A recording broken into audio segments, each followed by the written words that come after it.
Raila Odinga is not in government. President Ruto is the president of Kenya. Raila has come in just where? To support what the president is doing. You know, let me tell you one thing, Fred. You said he's not in government, but he has come in.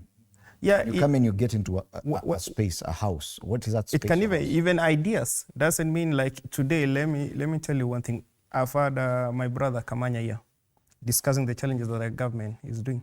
If today he comes here and say, I've been complaining about this issue, now the government has done it, I'm okay with it, doesn't mean that he's joined the government. We've seen him having very high-level meetings with envoys from China, the UK, and the US in the presence of cabinet secretaries. In what position is that, if at all he's not serving this government in one way or another? We've followed the procedures or the sequences of how President Ruto and Raila have come to work together. And we've heard even the sentiments of President Raila all along, saying that we are chanting that Ruto must go, then what? You know, at times, I listen to what people say, at times even in the social media and wherever, and you also listen to whatever other leaders say like Raila. You find that there is a sober thinking that after you've chanted that Ruto must go, then where do you want to lead your country? Who do you want to be president? How do you want your government to be governed? And that's why I say that Raila went out of normal thinking and thought that Kenya has to come before me, before my interests, before some of the things that I see that are not working right. And if the president is willing to work with me and listen to my advices on whatever is not right in the government, and we can make Kenya better, then it's better for all of us. Mm-hmm. You know, one thing the narrative that at times we try to display is more about self-interest, Bonafred. Because every day, if today President Raila, President Ruto. And the second time you're referring to him as president. So, you know, the question is what position is and the perception, the perception is creating. He's the co-president. Okay. If today Raila becomes president, that's whatever I wanted to say. There'll be another team always coming in to fight on things that is not doing it better.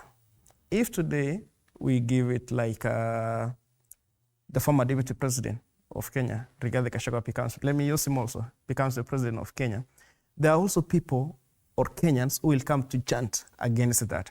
What we are trying to say is that we will never have a perfect human being. We'll never have a perfect president who will display everything perfectly as we want or how we wish it done. Okay. But the fact is, if there are things that has been done right, if there are things that have been considered in the government, they should be appreciated. And whatever that is not done or whatever that we feel that it's not done right, we shouldn't use it as an excuse to say a certain leader must go. For example, the reality on the street is that those are the chants. Listen, Fred, a minute. Are you advising those chanting or the leaders who are together in government? There are things at times we brush it off.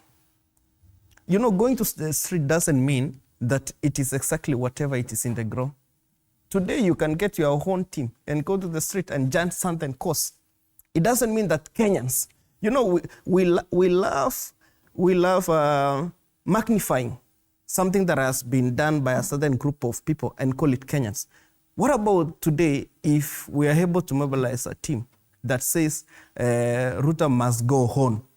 Will we say it is Kenyans? And lastly, you know, at times I watch whatever it's in the media, positive and negative. And now it's magnified that Ruto must go home. Then I see Ruto again going to the people, and there's a serious crowd. Ruto will be in Mount Kenya from next week. Next week we will be here. I want us to see what we will be discussing. We'll be discussing where did Ruto get these crowds. People will say they were mobilized. How are you mobilized when you're saying Ruto must go?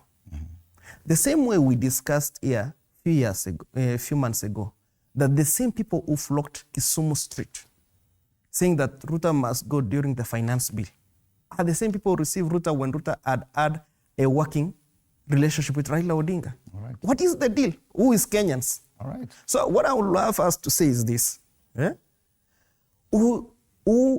do you think do we have a problem as electorates who we call ourselves Kenyans who are chanting Ruto must go, or is the leadership that has a problem?